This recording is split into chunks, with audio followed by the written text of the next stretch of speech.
Muitas vezes, no entanto, o tempo passa e nós começamos a caminhar sem levar em consideração e nos preocuparmos se Jesus está ao nosso lado.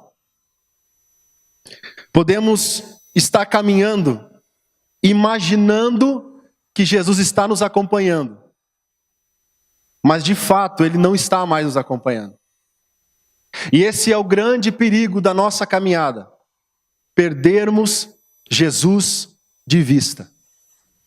Vamos ao texto de Lucas e depois eu quero orar. Lucas no capítulo 2, versículo 41 diz assim: Ora, seus pais iam todos os anos a Jerusalém à festa da Páscoa. Quando Jesus completou 12 anos, subiram eles segundo o costume da festa. E terminando aqueles dias, ao regressarem, ficou o menino Jesus em Jerusalém, sem o saberem seus pais.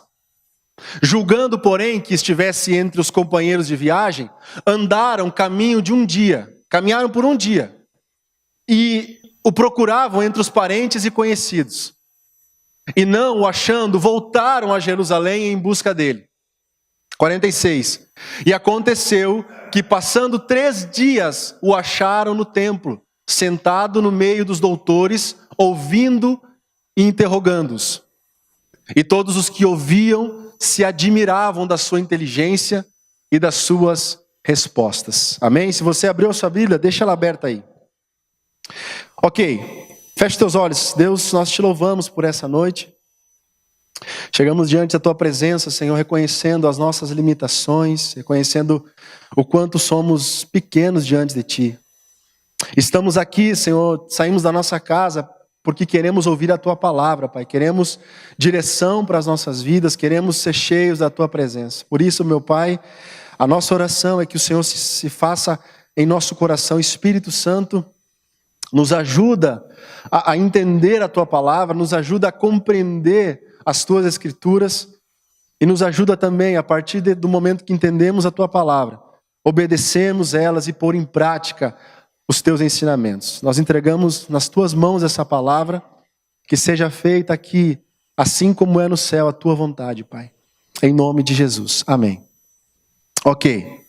Nós estamos no livro de Lucas, e Lucas, ele não só é o autor do livro, ele não só dá o nome do livro, como ele também é o autor do livro.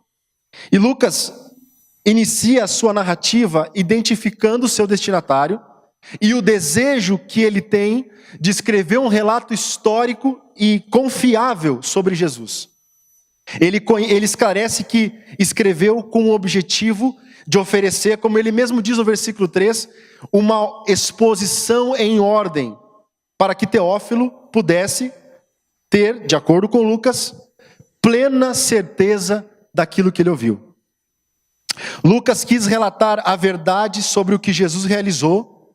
E claro que ele não apenas relata fatos históricos, mas ele também está interessado em compreender e explicar a história da salvação. Assim, Lucas começa a sua carta. Essa é a primeira parte, ou como a gente diz, o prefácio da carta de Lucas. Num segundo momento, na segunda parte do livro, então, ele que vai do capítulo 1, versículo 5, até o capítulo 4, versículo 13, Lucas registra acontecimentos importantes sobre Jesus Cristo antes do ministério público de Jesus, antes do ministério dele se tornar público. E é nesse ponto da carta que nós estamos, amém? Nós fizemos expedição divina, nós falamos de um mapa, então se nós estamos falando de um mapa, nós estamos nesse ponto. Agora Lucas já deu a sua introdução, já explicou a razão da carta, então ele começa a narrar fatos importantes sobre a infância de Jesus Cristo. Na verdade, são os únicos fatos que a gente conhece que são narrados desse período dessa fase de Jesus. Fora isso, não se tem nada relatado. Então, o primeiro ponto dessa noite, se você quiser anotar aí, diz assim: eles perderam Jesus de vista. Volta no versículo 41 para mim, por favor. O versículo 41 e o 42 diz assim: ora, seus pais iam todos os anos a Jerusalém, à festa da Páscoa. Quando Jesus completou 12 anos, subiram eles segundo o costume da festa. O que está acontecendo aí? Essa peregrinação a Jerusalém, essa peregrinação anual de Jerusalém, era muito costumeira naquela época para os judeus que moravam fora de Jerusalém. Por quê?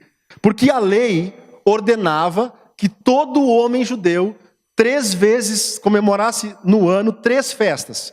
A festa da Páscoa, ou a festa dos pães asmos, o Pentecostes, ou a festa da cega, e a festa dos tabernáculos, ou a festa da colheita. Vamos ao texto em Êxodo, no capítulo 23, diz assim, Êxodo 23, versículo 14. Diz assim, 3 vezes no ano me celebrarás festa. A festa dos pães ázimos guardarás, 7 dias comerás pães ázimos, como te ordenei, ao tempo apontado no mês de Abibe, porque nele saíste do Egito. E ninguém apareça perante mim de mãos vazias. E também guardarás a festa da cega, a das primícias do teu trabalho, que houvera semeado no campo. Igualmente guardarás a festa da colheita, a saída do ano, quando tiveres colhido do campo os frutos do teu trabalho. E 16 diz assim, 3 vezes no ano, todos os teus homens aparecerão diante do Senhor teu Deus. Então, Josué estava cumprindo com o seu ritual, com o seu costume. Na idade de 12 anos, Jesus começou a ir junto com seus pais. É possível que ele tenha ido outras vezes, porque nesse período da idade dele, ele estava recebendo uma instrução intensiva. Por quê? Porque o menino judeu, quando ele completasse 13 anos, quando ele completa 13 anos, ele é considerado um homem, ele é considerado adulto. E o menino judeu, a partir desse momento, ele carrega a responsabilidade, ele está encarregado de ser um cumpridor da lei. É por isso que Jesus estava lá em Jerusalém. É por isso que Jesus estava subindo junto com os seus pais. E, como todo bom judeu, José e Maria estavam em Jerusalém para essa festa. Talvez eles estivessem agitados, preocupados, nervosos, numa correria intensa, porque a caminhada era longa, porque tinham que cumprir os seus rituais. E essa ocupação, tantas coisas, fizeram com que eles se esquecessem que Jesus estava no meio deles. E isso pode estar acontecendo comigo e com você. A agitação do teu dia. Você está tão apressado com as coisas que você precisa fazer na igreja, no seu trabalho, no seu dia a dia. Você está tão agitado e preocupado com tanta coisa para fazer, que você acabou, irmão, perdendo Jesus de vista na sua vida. Você pensando você que Jesus tem que andar de acordo com o teu ritmo de vida. Você coloca Jesus numa caixa e diz, você fica aí, porque eu preciso andar. A minha vida é corrida. Jesus, você se adapta às minhas necessidades e começa a caminhar da maneira que eu quero. Quando a Esther nasceu, a gente foi na doutora Miriam, na pediatra, e pai de primeira viagem, inexperiente, e ela deu uma puxada de orelha em mim na Gabi. Ela disse, pai e mãe, a Esther chegou agora. Ela que tem que entrar no ritmo de vocês. Não é assim? Para mim, pelo menos, a pediatra falou. E parece que nós fizemos a mesma coisa com Jesus, pastor Fernando. Nós queremos que Jesus que entre no nosso ritmo. O Senhor dá um jeito aí, Jesus. Eu preciso trabalhar. A igreja tem um monte de coisa para fazer. Não dá tempo de orar. Não dá, eu tenho que pregar. Não dá. O Senhor entra como o Senhor quer ir e dá um jeito de ficar aí. Nós estamos confiando no nosso braço, confiando nas nossas habilidades, confiando na nossa experiência de igreja, confiando nos nossos dons e deixamos Jesus de lado. Ou melhor, perdemos Jesus de vista da nossa caminhada. E a grande verdade nessa noite, querido, é que, escute, quem deve ditar o ritmo da tua vida é Jesus Cristo. É Ele que tem que dizer o quão apressado ou quão devagar você precisa caminhar. É com o relógio dele que você tem que ajustar o seu. E não o contrário. José e Maria estavam tão atucanados, como a gente diz aqui no sul, tão preocupados com o seu costume, com a tradição, que deixaram Jesus lá para trás. Será que você não deixou Jesus para trás na sua vida? Será que num ponto da sua vida, minha irmã, você não perdeu Jesus de vista? Confiando no seu braço, na sua habilidade, como a Bíblia diz, se estribando, se apoiando no seu próprio entendimento? José e Maria perderam ele de vista. Número 2, eles perderam a comunhão com Jesus e não perceberam isso. Vamos ao versículo 43, mais uma vez? De Lucas. O texto diz assim: E terminados aqueles dias, ao regressarem, ficou o menino Jesus em Jerusalém, sem o saberem seus pais. 44. Julgando, porém, que estivesse entre os companheiros de viagem, andaram caminho de um dia e procuravam entre os parentes e conhecidos. E não o achando, voltaram a Jerusalém em busca dele. Naquela época, os membros das famílias inteiras, eles andavam de caravanas. Sabe quando a gente é criança e vai para a praia com toda a família, assim? Sabe? Todo mundo vai junto, né? Farofeiro, de cadeira de praia, coisa toda. Naquela época, o pessoal, meus familiares estão rindo ali, porque é bem assim que nós fazíamos. Naquela época, os familiares, eles caminhavam em caravana, eles faziam essas peregrinações em caravana. E se é possível, Lucas não nos relata isso, mas não relata o motivo pelo qual eles deixaram Jesus, mas viajando em caravana era muito comum as crianças se perderem. Se José e Maria estivessem obedecendo a um costume da época, as crianças pequenas e as mulheres iam na frente e os homens viajavam atrás nessa peregrinação. Provavelmente o que aconteceu é que José pensou que Jesus estava com a mãe lá na frente e a mãe pensou, não, ele deve estar lá atrás com o pai dele. E nesse pensar, nesse imaginar que Jesus estava com eles, o menino não estava. E eles não perceberam isso. Eles tinham tanta convicção, eles estavam tão certos disso, mas Jesus não estava junto deles. E a certeza deles era tanta que Jesus estava, que eles demoraram um dia para perceber que Jesus não estava do lado deles. Imagine, gente, imagine a cabeça de uma mãe e de um pai, quando eles olham depois de um dia caminhando que o seu filho não está. Vamos pensar que Jesus tinha 12 anos. Se a gente vai num lugar com nossos filhos e tem muita gente, 2 segundos a dar, que o filho sai de perto, a gente já fica atacanado. Cadê meu filho? Onde é que está o Davi? Onde é que está a Esther? Ai meu Deus, onde é que está o Neemias? Cara, 2 segundos que a gente não enxerga eles. Eles caminharam um dia inteiro e não perceberam que Jesus não estava do lado deles. E eles foram dar conta muito tempo depois. Se eles tivessem se preocupado antes, nada disso teria acontecido.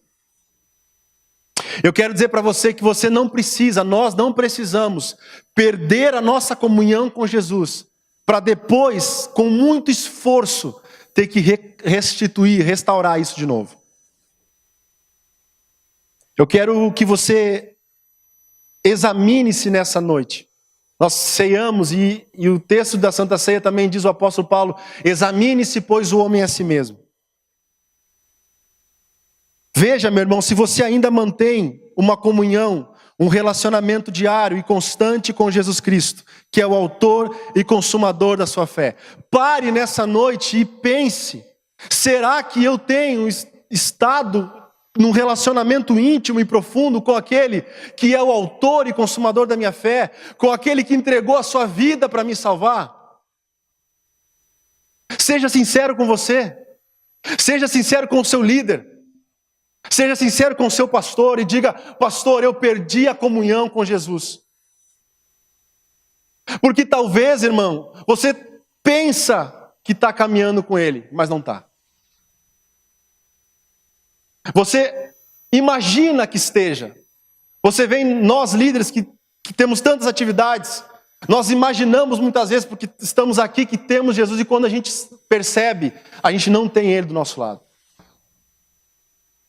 E talvez, querido, a resposta a essa pergunta, nessa noite, vai trazer para você entendimento, por que você tem tomado tantas decisões erradas na sua vida. Por que que o seu casamento não anda como tem que andar? Por que que a educação dos seus filhos, o relacionamento com os seus filhos não está do jeito que tem que andar? Por que o seu ministério na igreja não está caminhando da forma que tem que andar? Porque talvez você não tenha tido um relacionamento com Jesus. E o pior, você não percebeu isso. Responda essa pergunta. Você que caminha há mais tempo na igreja, será que você tem andado do lado dele? Você tem vindo à igreja, você tem vindo nas células, mas de fato não tem tido um relacionamento íntimo com Jesus. Um relacionamento diário com Jesus Cristo. E isso é triste, porque você pensa que está com Ele, mas não está.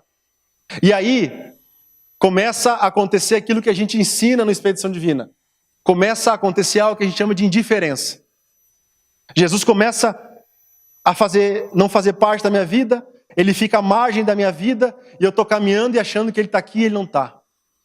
E aí a minha vida começa a ir por água abaixo. A minha vida começa a piorar. As coisas não dão certo. As decisões não dão errada. Lá em casa é só briga. Lá em casa é só briga. O meu filho não está certo. O meu trabalho não dá certo. Por quê? Porque eu não tenho relacionamento íntimo e profundo com Jesus Cristo.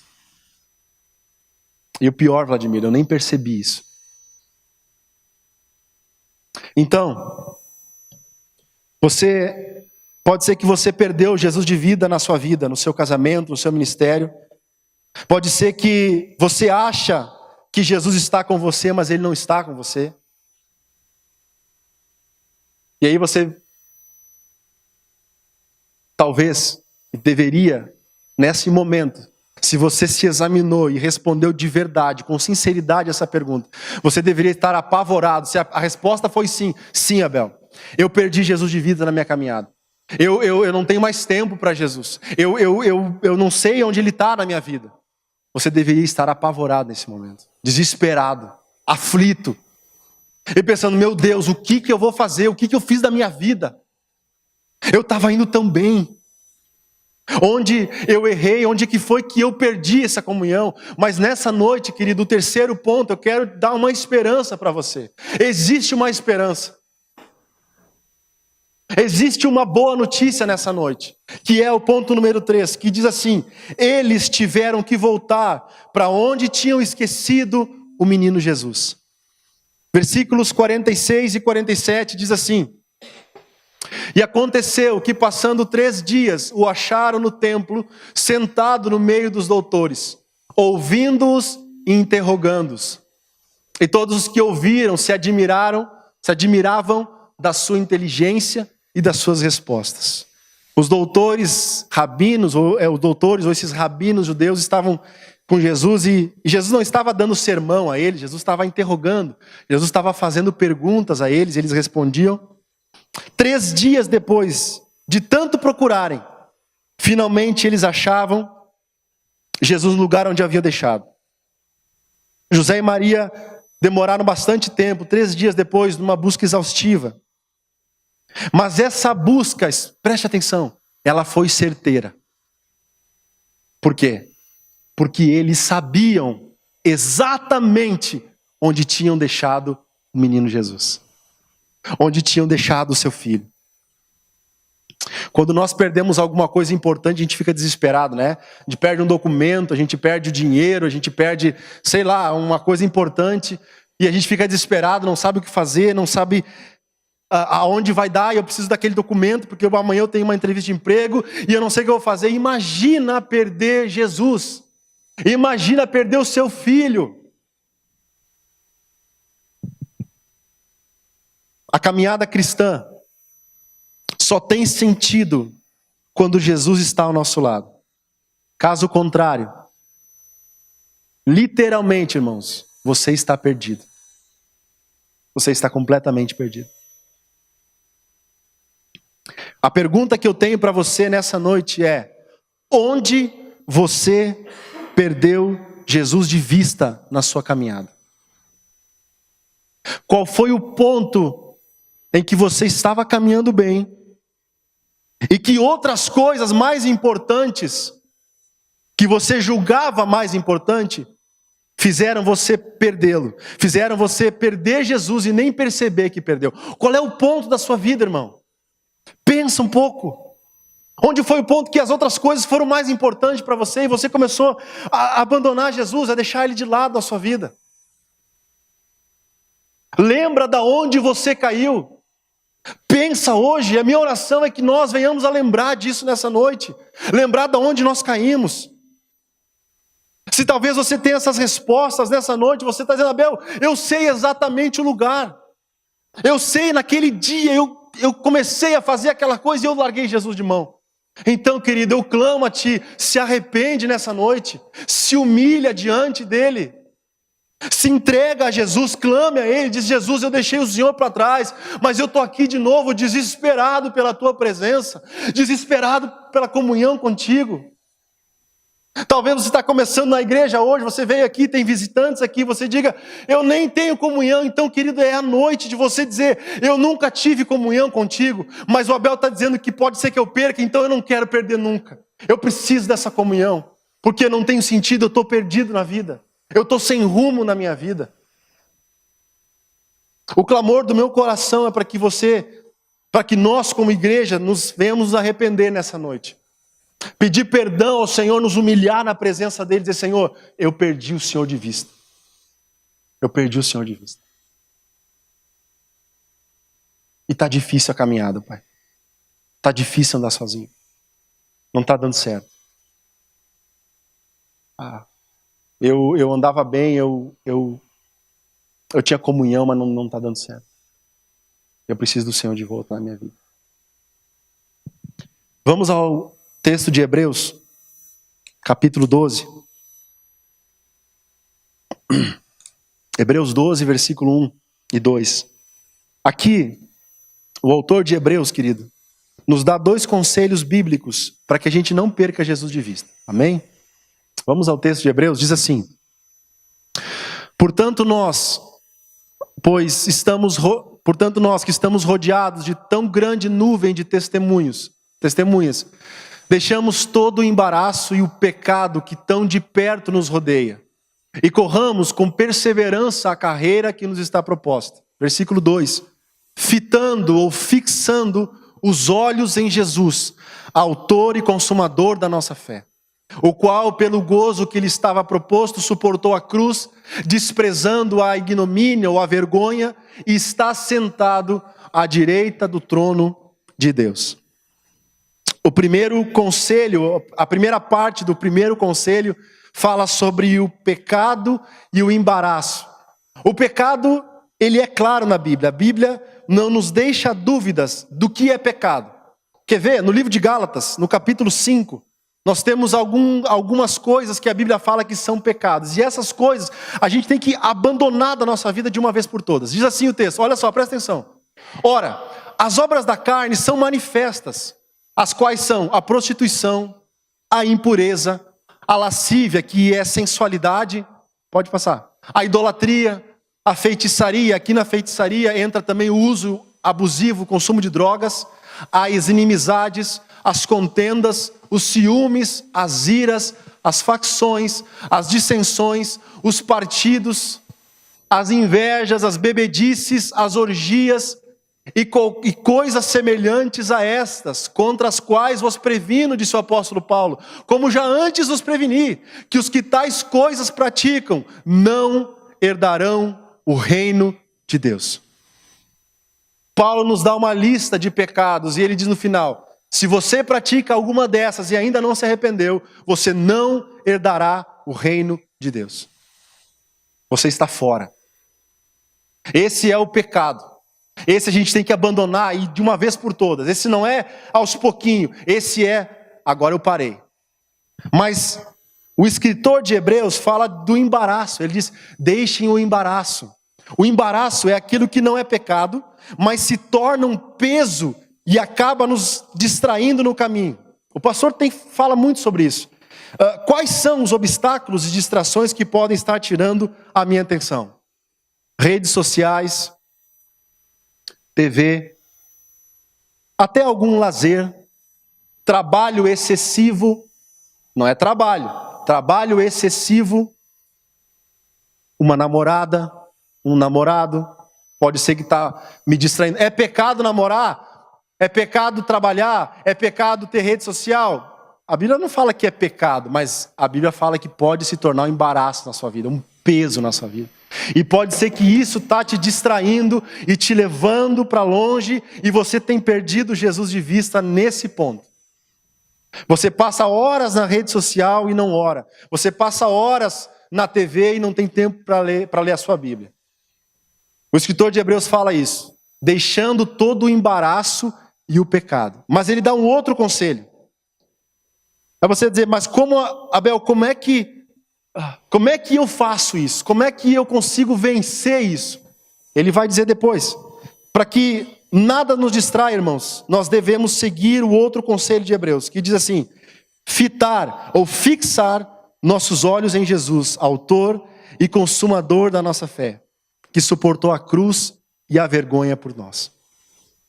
Quando você fita e fixa os seus olhos nele, você consegue vencer esse pecado, você consegue vencer todo esse embaraço, e você começa a estabelecer um relacionamento íntimo e profundo com Jesus Cristo. Será que Jesus está trilhando o caminho junto conosco? Será? Será que eu não estou caminhando de uma forma independente da maneira com que eu acho que tem que ser? Será, querido? Faça essa pergunta para você. Para concluir agora, a equipe pode se posicionar, por favor? Devemos sempre ter a preocupação de que não façamos nada em nossas vidas ou ministério sem ter a certeza, absoluta certeza, de que Jesus está direcionando as nossas ações, de que Ele está ditando o ritmo da minha vida.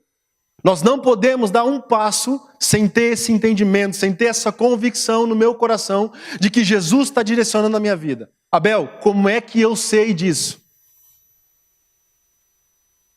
Você sabe disso no momento em que você tem relacionamento com Ele. No momento que você ora. No momento em que você tem todos os dias um tempo de leitura da palavra. No momento em que você todos os dias, ou você tira tempo para ouvir um louvor. No momento em que você vive uma vida devocional, uma vida piedosa, uma vida aos pés do Senhor Jesus Cristo. Quando você jejua. Quando você se entrega a Ele todos os dias em oração e você diz, eu tenho 1 milhão de coisas para fazer, mas eu não vou sair de casa hoje sem antes fazer uma oração para Jesus. Mas para mim orar antes, Abel, eu tenho que acordar mais cedo, 5:30 da manhã. Acorda. Se é o único tempo que você tem, faz isso. Pelo menos uma oração de 15, de 10 minutos antes de sair de casa. Porque daí, do restante do teu dia, Jesus vai ditar o ritmo. Ele vai dizer, vai por aqui, vai por aqui, vai por ali. Eu estou contigo. Não importa o vale, não importa o deserto que eu tenha passado. Eu estou com Ele. O Vlad disse, eu não sabia por quê, mas eu sabia que Ele estava ali. Eu confiava que Ele estava ali. Talvez você está passando por um deserto, uma provação, e vou dizer, eu não estou entendendo, mas eu quero dizer, se você está em relacionamento com Ele, Ele está com você do seu lado. Ele disse, ainda que você passe pelo vale da sombra da morte, a minha vara e o teu cajado me consolam. Você não estará sozinho, querido. Jesus está do teu lado. Eu não sei que vale você tem passado. Talvez você tenha passado um vale com teu pai, com a tua mãe, com os teus filhos, com o teu esposo. Eu não sei, mas Ele está do teu lado. Não perca Ele de vista. Não perca. Ele é o autor e consumador da tua fé. Vá na célula, participe da sua célula, venha aos cultos, ore, cante na igreja, abre o teu coração a Jesus, chegue em casa, lê a Bíblia, Pega a pregação, pega os versículos que o irmão Abel pregou, lê de novo. Escuta o devocional do pastor. Nosso pastor todos os dias manda devocional para nós. Com o seu Senhor, querido. Fique de pé, vamos orar.